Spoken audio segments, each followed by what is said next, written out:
এই স্যান্ডউইচটা সকালের নাস্তায় বা টিফিনে করে নেওয়া যেতে পারে। তো এর জন্য আমি প্রথমে ব্রেডগুলো নিয়ে নিয়েছি এবং 4-5টা এভাবে করে কেটে নিচ্ছি। এবার আমি এটা মেয়োনিজ ছাড়া বানাবো, এর জন্য কড়াইতে নিয়ে নিয়েছি বাটার।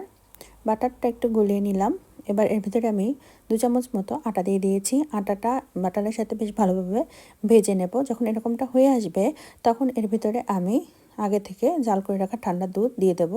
দিয়ে আবার ঘন ঘন নাড়তে থাকবো। যখন কনসিস্টেন্সিটা এরকম ঘন হয়ে আসবে তখন এর ভিতরে আমি অরিগ্যানো, গোলমরিচের গুঁড়া, চিলি ফ্লেক্স আর লবণ দিয়ে দিলাম। দিয়ে নাড়াচাড়া করে ঠিক এরকম কনসিস্টেন্সি হলে নামিয়ে নিলাম। এবার ডিমটা এরকম আমি গ্রেট করে নিচ্ছি। এবার এর ভিতরে আমি দিয়ে দিয়েছি গাজর কুচি, শসা কুচি, ক্যাপসিকাম কুচি দিয়ে মিক্স করে নিলাম। এখন এর ভিতরে যে মেয়োনিজের মিশ্রণ আমি তৈরি করে নিয়েছিলাম সেটা দিয়ে দিলাম। দিয়ে এটাও বেশ ভালোভাবে মিক্স করে নিলাম। এখন সর্বোপরি আমি শেষে দেব একটু লেবুর রস। লেবুর রস দিয়েও খুব ভালোভাবে আমি মিক্স করে নেব। এবার এই মিশ্রণটা আমি ব্যাটারের উপরে দিয়ে দেবো, মানে ব্রেডের উপরে দিয়ে দেবো। ব্রেডের উপরে দিয়ে বেশ ভালোভাবে আমি 4-5টা লাগিয়ে নেব। এবার একটার উপরে একটা ব্রেড দিয়ে দিলাম। এখন আমি কেটে নিলাম।